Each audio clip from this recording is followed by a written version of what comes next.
Hello everyone, मैं हूं छवि और आज है अपनी 20 सीरीज़ का डे 14। आज मैंने सुबह ट्यूटोरियल की क्लास नहीं करी थी और मैं चली गई थी खेत में। वहां थोड़ा बहुत काम करने के बाद मैं क्लास लेने बैठ गई थी। मैंने करी थी पैराजम्बल की क्लास। पैराजम्बल की क्लास करने के बाद थोड़ी देर खेत में रुक के मैं 1-2 बजे के आसपास घर आ गई थी। वहाँ से आने के बाद मैंने थोड़ी देर का ब्रेक लिया और उसके बाद मैंने IBPS PO-प्री का मॉक लगाया था टेक्स्ट बुक से, टेस्ट नंबर 3, जिसमें मेरे नंबर काफ़ी कम आए थे। इसमें गलत भी ज़्यादा हो गए थे और अटैम्प्ट में मेरे कम ही हुए थे।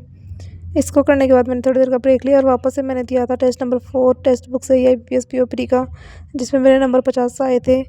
अब से IBPS PO-प्री के एग्ज़ाम के 10-11 दिन ही रह रहे हैं और मेरे मॉक में इतने कम नंबर और परसेंटाइल देख के बहुत दिमाग ख़राब हो रहा है कि प्री की कट ऑफ भी क्लियर होगी या नहीं, इंग्लिश की सेक्शनल होगी या नहीं।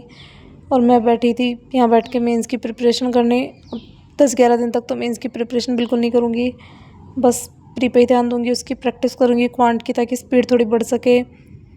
और रीजनिंग की पज़ल जल्दी बन जाए, क्योंकि रीजनिंग का तो वैसे भी कोई भरोसा भी नहीं है कि एग्ज़ाम में पज़ल जल्दी बनी जाएगी, या किसी में स्टक हो गई तो फिर वैसे ही अटैम्प्ट वैसे ही कम हो जाएंगे। और इंग्लिश पे इसीलिए थोड़ा ज़्यादा ध्यान देना पड़ेगा, पर 10-11 दिन में देखते हैं कितने नंबर बढ़ा सकते हैं। उसके बाद मैंने थोड़ी देर का ब्रेक लिया था और फिर करी थी मैंने क्वांट की और रीजनिंग की प्री की PDF सॉल्व, क्वांट में रॉन्ग नंबर सीरीज़। और फिर मैंने करे थे थोड़े से अप्रॉक्सीमेशन के क्वेश्चन। और बस मैंने आज के लिए इतना ही पढ़ा था। मिलते हैं कल के वीडियो में, तब तक के लिए बाय बाय।